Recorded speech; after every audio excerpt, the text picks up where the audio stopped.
David Price steps in the ring with Ivica Perkovic. 22 wins, 30 losses, aged 42.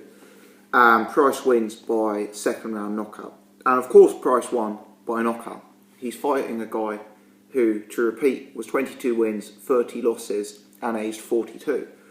But I've got to be honest, despite a second round knockout here, I still did not think that David Price looked very good. This opponent, I guess you could kind of say he was awkward to an extent, but the guy was, he came out, and I got some good tweets. Some people said, oh, Ivica Perkovic, the mummy returns. Someone said, is he trying to throw punches or control puppets? The guy was like this, he had his arms so out in front of him like this, really like, that sort of thing, juggling his hands. There was no sort of guard whatsoever. And Price came out and he was still doing that thing, and I wish he'd stopped doing it. He's pretty much been doing it for his entire career, of this sort of ridiculous jab where he moves his front hand out like this, and instead of committing to a jab and committing to a full jab, he just kind of is juggling his hand forward like this. That kind of pouring, clumsy jab that he has. And the Sky commentary team really has hit new lows in the last few weeks. The Sky commentary team, in response to his jab, I think they said that you can see the jab is something he's really been working on with his new trainer. I mean, for me, the jab was probably as bad as it's ever been last night. A big 6'8" heavyweight with power like David Price. He needs to be aspiring to have a jab like Vladimir Klitschko. I've been saying it on this channel for years, literally for years. But this sort of ridiculous jab, pouring jab where he doesn't fully commit to it, has continued and continued and continued. And really, one of the best things a trainer could do for David Price is just force him to stop using that. I mean, just force him to stop, because it's doing nothing. It's not scoring points, it's not hurting his opponent, it's not even thrown with any snap to kind of be used as a rangefinder or to keep an opponent off him. It's just a pointless jab. So that was pretty bad. The commentary last night was absolutely disgraceful. Not only did they say he'd been working on the jab, they also said that David Price hadn't, he's now best part of 20 stone, but he hasn't lost his speed. I mean, David Price has never been a quick heavyweight, but I'll tell you what, I think he was 280 pounds last night, and speed is one of the things that David Price at 280 pounds is not blessed with. Again, if you were watching this fight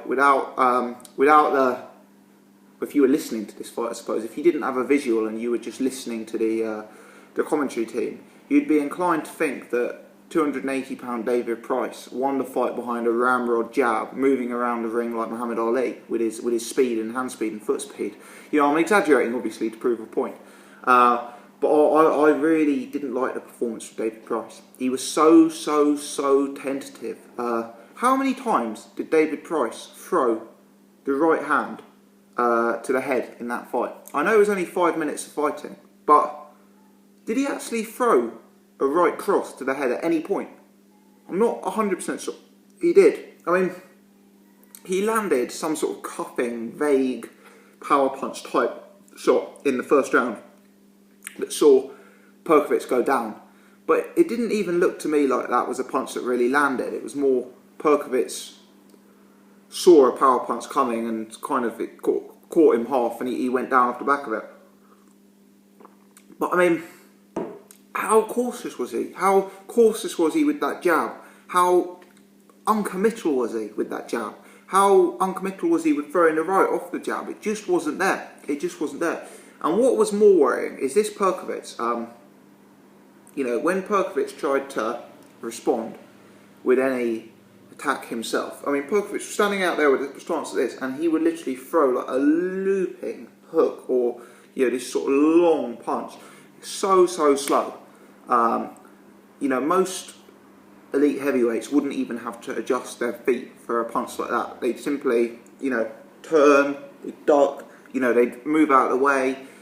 David Price panics the second when someone throws anything back.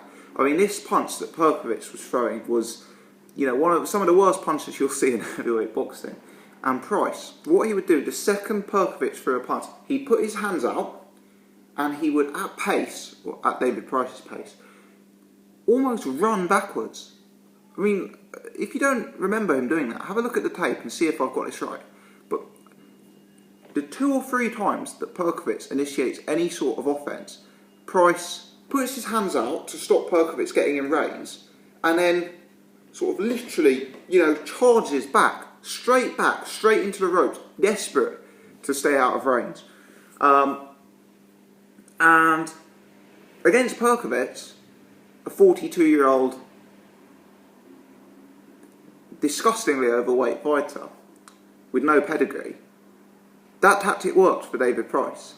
But the problem we've seen with David Price is when he steps up to a level that resembles world top 10 level, i.e. an Erkan Tepe, i.e. Tony Thompson, clearly that tactic of just trying to back away and run backwards isn't enough. You get fighters who can cut down the ring. You get fighters who will throw a feint, make you give up your defences, and then throw something over the top.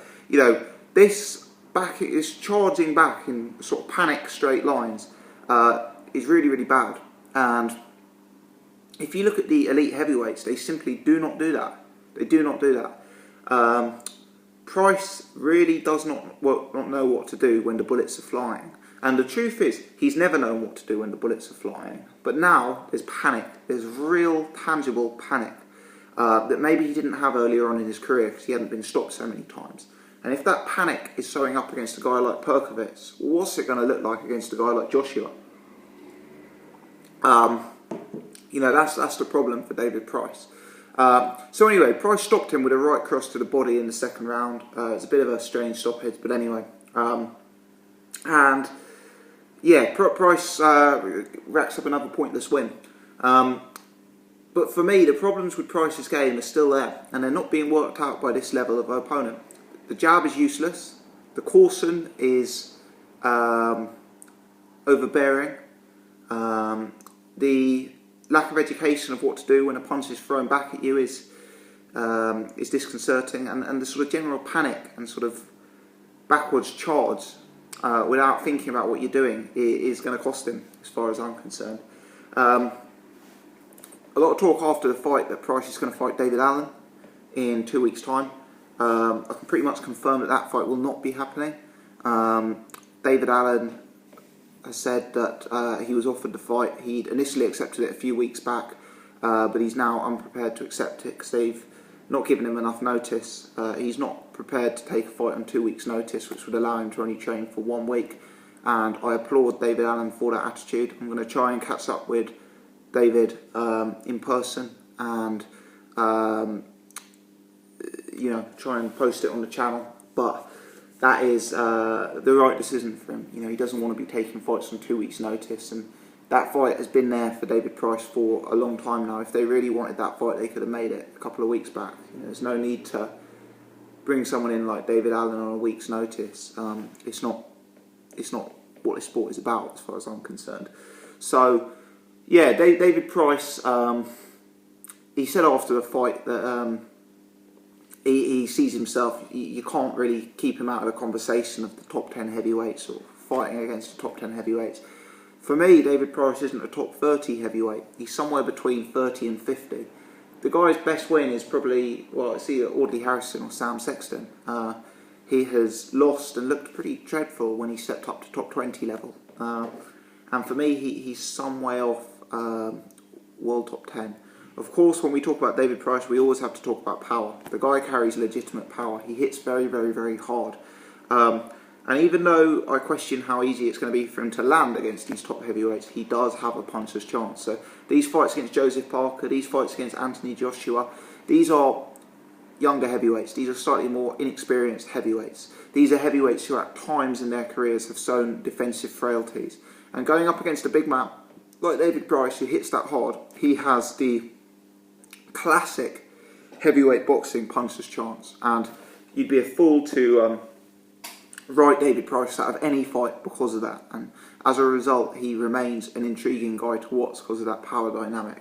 But taking puncher's chances out of the equation, can I see David Price beating Joseph Parker or Anthony Joshua? No, I can't. I really can't. To be beating one of those guys, he would have to be throwing a battering ram jab to try and put them in their box a bit, and to allow him to start utilising that big right hand. But problem is that those guys are very, very offensively minded fighters. And without that hard jab in their face, they're going to be throwing bombs on David Price. And one thing we know for sure is when those bombs are thrown at David Price, he won't have a clue how to respond. And once he's hit, we know he can be taken out. So I just don't see it. I don't see him beating those guys at present. And it's a shame. And we'll see who he fights now in 2 weeks, now that David Allen fight isn't happening. We'll see if it's another opponent of this nature. I think the British public are getting a bit bored by it. You know, I saw Tony Pellew tweet out last night. Great performance by David Price, showing some real skill in there. And Bellew was getting some absolute tirades of abuse from the boxing public, asking what skill that he'd seen Pricey using. So I think the public are starting to get a bit tired of this level of fights. You know, Price is a nice guy. He's a likeable character.